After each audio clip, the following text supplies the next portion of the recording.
I'm Sori. That's Booby. And Ghosty and Lighty. Public service announcement. We are not doing any more... Not Alice in Chains. Who is that guy? Oh, Guns N' Roses. Yeah, they gave us a copyright strike. They did. A strike. Not a... So we get a regular hit, right? Like, that means you can't monetize it. Or if they get really crazy with you, they'll block it. Right. A copyright strike is a negative report on your profile on YouTube, and if you get too many of those, they kill your channel. Yeah, like we could be gone overnight. That's what your good friends at Guns N' Roses did for us. So we locked up all the Guns N' Roses videos. Yeah. And this one was random because we had shot that video like 5-6 weeks ago. I know. And then I went to log in to do some work on YouTube, and it popped up on the screen. Yeah, she goes, "Ah!" You usually exaggerate stuff, but I felt like I've been shot. Yeah, but then this one... Because I don't like that. That worries me so much that all of a sudden YouTube's just gonna, boom, just shut you down. Yeah. So anyway, we had a strike on it. That's the reason we stay away from J-Rock, Japanese rock, because they're infamous for doing that shit. Yeah. So... we are on other forums. We're on Facebook, we're on Instagram, we're on Twitter, and you can get all those links in the description on the video, so get them now while don't ring the alarm. The channel's not going away. Ding, ding, ding, ding. I will ring this alarm because I don't trust YouTube. Well, YouTube definitely, they're pissing a lot of people off. Well, it's never been done in the history of humanity before. What they're doing, YouTube. Yeah. So there's no rule book to how to do it. And then you got social media, like the whole Vox thing, or the whole thing with the kids. Oh, you have a kid in the video now. That's it. No comment. So they don't know how to handle themselves, and I don't think all these people judging YouTube. It's like, yeah, well, let me see you run the second largest search engine behind Google, and let me see how you would do. Seriously. You always give everybody grace. I'm not giving grace. No, it's not giving them grace. It's just like, none of us have ever done something as massive as YouTube. So everybody has their opinions. It's like, come on. I'm not mad at YouTube for the strike. I'm mad at the idiots at whatever record label did that. It's like, we're giving your band free. I'm not even going to get into the argument. It's not YouTube's fault. It's the stupid label's fault. So anyway, we're not doing those guys anymore. So... And I like Guns N' Roses. So there's that. Guns N' Roses. Fuck you. Alright. You didn't really like Guns N' Roses, so I feel like... Well, I was starting to like them. That's the problem. They were going to get into the, really, really heavy rotation. No. But now, forget it. Yeah, no. Forget it. Okay, so this is Burzum. I'm sure they'll be able to live. I'm sure they don't care. Oh, Vin doesn't like us. Sure, yeah. They'll be fine. This is for Daniel. Okay. This is we have a Speaking of YouTube, YouTube banned Varg. They killed his channel. Yeah. Yeah. So, this might be our second copyright strike for playing a one of his songs. Yeah, it's ridiculous. Just because the guy's racist. Just because the guy... No, seriously, it's because he's a white supremacist. No, now let's get rid of his entire YouTube channel. It sounds like you're being facetious and not serious. No, I'm being dead serious. Because you're a black guy sitting here saying, just because the guy's a racist, they're shutting you down? Yes, I know, but that is not the normal reaction. People want, shut it down. They want people... Shut down everybody that doesn't agree with me. Exactly. That's exactly what people want. It's ridiculous. It's true. Lots of people want that. They don't want to hear opinions of other people. Yeah, but... They want to shut it down. That's why people would threaten us on the sidewalk and stuff. Because they want to shut you down. They want to kill you for having a different opinion than them. And nobody was trying to kill me. They were saying it, though. They were saying it. I did a very good job of keeping myself pretty even, except for that one time.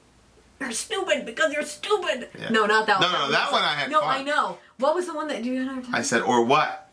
Oh. And you get that look in your eyes? Oh my gosh, I wish you guys could have just seen it. You just had it a little bit. Alright, Burzum. Shout out to the big homie Varg. Yep. Shout out. This is for you, Varg. Yes. And our nice little mixed baby Varg. He's in the other room. Yeah. Oh, you can't show it though, because YouTube will demonetize us. So hide all your children. Go.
What do you think? Well, I thought that it had like, when it got to the part, okay, first of all, I don't know because you can't really tell where you are in the song. Yeah. So it's hard to tell what part they're singing those lines. But like there was so everything kind of sounded the same as it was like going along. And then all of a sudden like it kind of got like this like creepier sound to it. Like, I don't know what instrument it was, but it was kind of like, I don't think it was an organ, but like kind of like that, like kind of that creepy haunted housey music, like the kind of like, I don't know, something like that. They had that in there, and when they brought that in, that's when I figured it was the part where it said, "We're not dead, we've never lived," which I thought was so creepy sounding. It was kind of like, first of all, like a combination of like and then the music like kept doing like a loop, like it wasn't doing anything else, it was just doing the same thing over and over. Yeah. Which to me was kind of like Groundhog Day, like, okay, you've never lived, you've always been dead. And then like it was just like you're never getting off this trail of like no meaning. And hold on. And do you remember that? Now I forgot because you were starting to say something. It was another.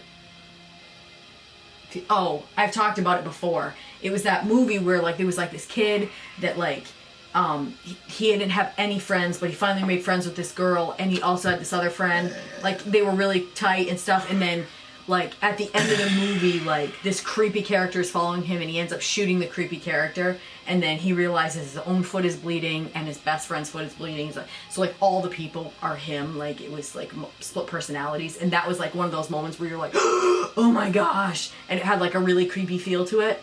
And like that to me was the same thing. It was kind of like one of those things like where all of a sudden, like if you were to realize that, like you're not dead, you never lived, like how creepy that moment would be. What's your philosophical understanding of this this thing that I just gave an emotional reaction to? Well, the first thing I was going to say was I felt like this song was actually heavy, and Burzum songs generally are not. The few songs we heard, which I think that's the name of the record, is Until the Light Takes Us, which is the name of that documentary that we saw. Right here it says When the Light Takes Us. Yeah. Over there, so. But the name of the documentary was Until the Light Takes Us, which I'm assuming is a translational issue. But it was heavy, which there were parts where I was like, I wanted to like, oh man, this is heavy. And the last couple Burzum songs were not very heavy, but this one was. Lyrically, it seemed to be about, the bygone ages of, the pagan stuff, because, Varg is really into his ancestors, and rightly so. And he's proud of his ancestors, and rightfully so. And, I think a backdrop to a lot of his music, especially his early stuff, is dealing with the fallout of what happened when Christianity invaded, right. What once was is now away. All the blood, all the longing and the pain that ruled, and the emotions that could be stirred are away forever. And he says, we are not dead, we have never lived. And I think he's talking about the inheritors of that. So the children of the children of the children of those. It's like you've never lived because you're not connected to the way that the old ways that your ancestors used to be in. Yeah, I can see that. Why would you say we're not dead? Because, like, the people themselves haven't completely died. There are still a few stragglers. Is that what you mean? Well, I think he was just using that to set up the we never lived line. I think he was just using that as a literary device to set up that. Because that line definitely packs a punch. We're not dead, we never lived. That definitely packs a punch, and that's a pretty crazy way lyrically to end a song. Yeah. And I think a lot of it has to do with, if it seems to me that guys like Varg, their culture, their race, and everything that goes along with it is definitional of who they are as people. Yeah. Like that, I think his name isn't Michael Spencer. It's the Nazi guy that everybody always likes to punch a Nazi guy. I think it's Richard Spencer. But he basically said, my race is my identity. That is the sum total of who I am. What, the sum total? Yeah, that's what he said. So I don't think that's, look, No, I think it's a part of it, but I don't think it's the sum total of it. You're a Christian, so you're gonna think whatever. But Yeah. if you don't believe in God and you don't believe in, you're gonna say something is the sum total of your identity. You're only saying it's a part of it because the locus of your identity is in Jesus and in God. That's not the only reason why I'm saying that. I think that very few people would say that say that same line, that's the sum total of who they are. His what? What did he say? His what is? His race. His race. I couldn't think of the word.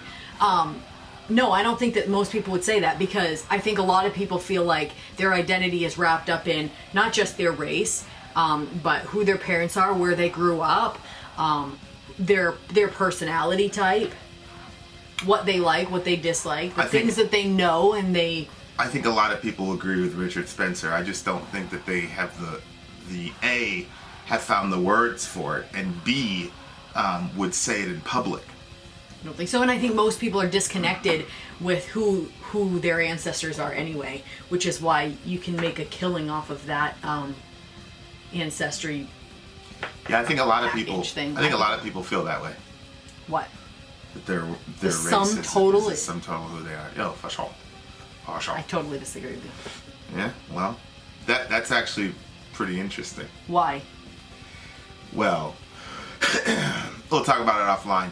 When you say race, do you mean like white, Jamaican? What do you mean by race? Well, I think Spencer has an understanding that he's descended from Europeans. Like I said, white and Jamaican. I think Spencer understands that he's descended from Europeans, and so he carries a lot of identity around that.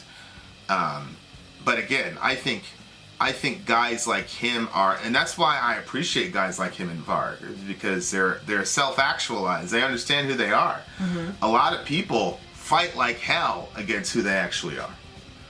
So, especially when it comes to the race question, I think a lot of people have that ideology about their race. It's just they've been so programmed by our given culture not to say anything about it that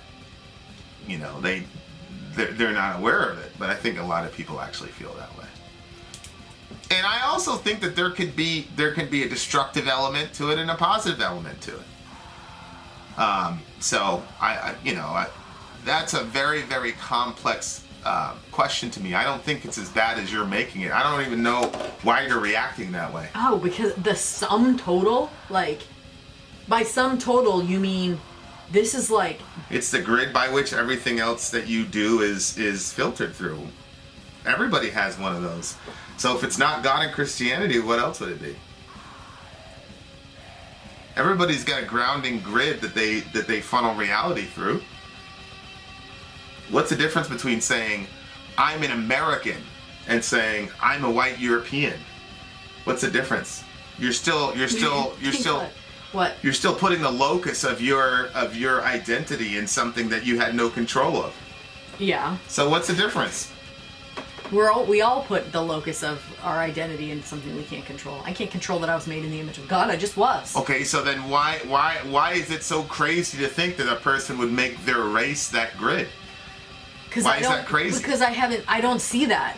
I feel like people make, the sum total of who they are and their identity is not just wrapped up in that, but it's wrapped up in a lot of other things. And I think, and probably, like I said, it's because I think that not a lot of people that I always go by what I've been around. Not a lot of people I've been around. All I'll say is a fish doesn't know it's wet. I'll just say that. I think that's a lot more ubiquitous than you think it is.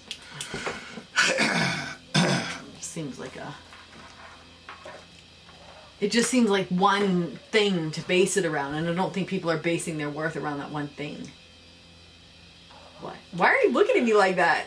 Yeah, I it's not a small thing. I mean, your gender, your race, your culture, that has a large effect on how you live and move and breathe in the world. Yeah, you just listed 3 things. Yeah? The other thing you were saying, it's a sum total. That means... Yeah. I still don't see why that's such a crazy thing. If you didn't have God, what would be the sum total of who you are as a person? I haven't even done that stupid ancestry thing. I don't know what my ancestry is. I don't think you're understanding what I'm saying. Forget about the ancestry thing. If you took image of God out of your paradigm, what would you base as the grounding factor for who you are? My worth, you mean? No, he was talking about identity. He's talking about white identity. So what would you ground as your grounding identity? I think it would be in what I accomplish as a person.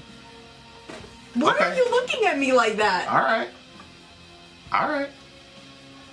But I'm still kind of like that now. If you say so. What? You don't think so? All I'm saying is, I don't think it's crazy. I don't think no, I feel that like Richard. You're not saying something. There's a lot of things I'm not saying. I don't Why? think that Richard Spencer and Varg are crazy for saying that their white identity, their European identity, is the grounds from which they move and operate in the world. Oh, I think. Okay, wait. And the sum total of who they are, whatever. I don't think that that's crazy. It makes complete sense to me. And if I was them and I wasn't a Christian, I'd be the same way. You would? Oh, for sure. For sure. Because your race is something that connects you to millions of people and hundreds of years back. So it's a major, major, major factor. I'm not afraid of race like other people are. So I don't see any of them as crazy. So if you start... Do you think if I didn't have my religion, then I would be more like obsessed with knowing my ancestry because I would want something to connect me to the past? But my religion is what connects me to the past. Like, I feel more connected to my spiritual family than I do, like, I'm interested in the ancestry thing. Like, that's, I'm wildly curious to see where I'm going to land on the spectrum. But at the same time, that's... And the other thing is, a lot of these white supremacist dudes, they're not out there trying to get, the same thing with the black Israelites, they're not trying to do those ancestry tests. They're all scared of them. Because what ends up happening is 4 generations down, you had an African in your lineage. So now you've made all this YouTube channel about talking all this shit about African people, and and it's the same thing with the black Israelites. They won't do that. They won't do that either because the black Israelites are so crazy about race, and and then it turns out shit, bro. You had a white. Oh yeah, because you'll be out of the. You're out. And then all the people that you were talking about shit about these people because you thought that they were white, and then it turns out they had a black father. So now you're the one that's out, and the person that you were calling a cracker, they're actually in. You know what I mean? So all those racist types are scared to death of those ancestry things because they're not trying to do that. Mm-hmm. And that's because being part of the club is so important to them. It's a sum total of who they are. Oh, yeah. So then you find out that actually, Varg, sorry, buddy, 8 generations ago, your great grandmother was rolling around in the hay with a Moor.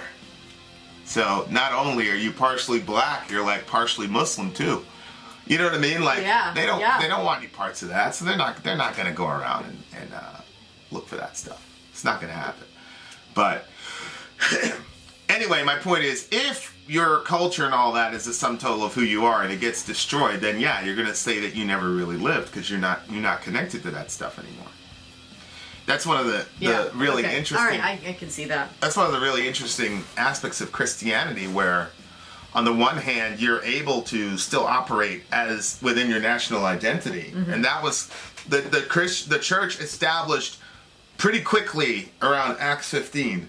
Whether they were going to be a regional religion or a global one. That's what Acts 15 was about. Are we going to be a global religion or a regional religion? If we're going to be global, then we can't make these non-Jewish people conform to our cultural norms. We got to let them be who they are. Right. So that was a conversation. We made a decision. Okay, we're going to be global. Let everybody do what they want. Just follow the Jesus thing and we'll call it square. Which is... Some people had a hard time with that. Of course.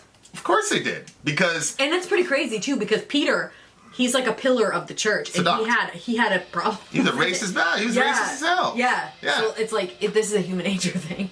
Well, yeah. Well, that's what happens when you actually read the Bible. You go, whoa, these guys are like real people. Yeah. They react the way real people would, and it's so crazy to me that you talk about like the national identity thing. Hello, Judaism, like in the Old Testament, like being Oh yeah, part of that race everything. was everything. Yeah. So, everybody else's dogs. so yeah, so I don't. That's why that's one of the things I don't have a problem with that type of mentality. Like you can't be mad at them for that. Especially if you don't have, what we would say the true God, then of course, But I always think to myself that anytime you see a person always looking back to the past, they're not healthy. Mm-hmm. So anytime you hear people like longing over the past, that's an unhealthy person, or a relationship where they long for the past, like that's an unhealthy relationship. Like healthy people are always looking to the future. Unhealthy people, I feel like, just dwell in the past and sit there and wish that things were, the way they were or whatever. And I just think, regret. Yeah. I just, time doesn't flow that way. Time doesn't flow backwards. Mm-hmm.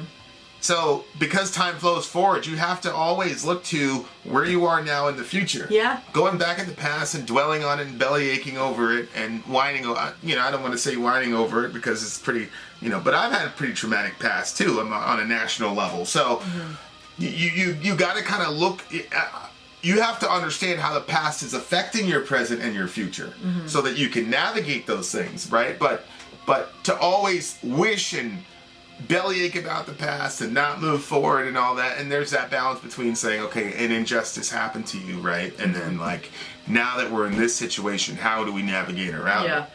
And so whether you're a black person dealing with the bullshit that happened to us, I was going to say hundreds of years ago, but the Central Park 5 was 1989.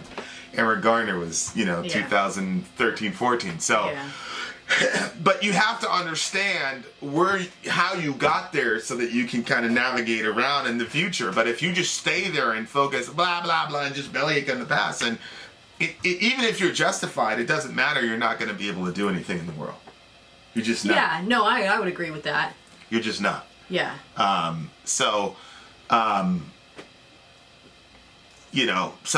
There's always that balance. Yeah, it's kind of weird that, that people can do that. You know what I mean? Like you're stuck. Physically you are stuck in the present. There's nothing you can't go back to the past. But like mentally you can go back to the past. Emotionally you can go back to the past. Right. But then physically you're still here, and then it makes it so that way your physical presence in this present time is right. It's not as full or full of life. You're not present because you're in the past. Right, yeah. Well, there you go. But, this was 94, so it's not like this is 2019 and he's still making the same record. Yeah. So this is 94. So it seemed to me like there was some sort of like awakening in Europe around the black metal stuff where people were talking about their culture in there. And it's a powerful thing, especially when you're young. And, Western culture has been so individualized and everything is about the individual, blah, blah, blah. And when you come to that realization, no, it's not just about the individual. It's about our forefathers. It's a very powerful moment. Yep. And then if you happen to be on the losing side of one of these conflicts, then it engenders this type of feeling, that type of rage. Like you go through it as an African, you go through it as a European. And it's funny because, Europeans tell the Africans, get over it. Yeah. But then here they are in 94 making songs about that shit that happened 400 years ago. Just get over it. Well, it's not for me to tell him that. Right. I don't know what it's like to I'm a Christian. Mm-hmm. You know what I'm saying? So yeah. I don't know what that's like. So, anyway, good song, deep lyrically. What do you give it?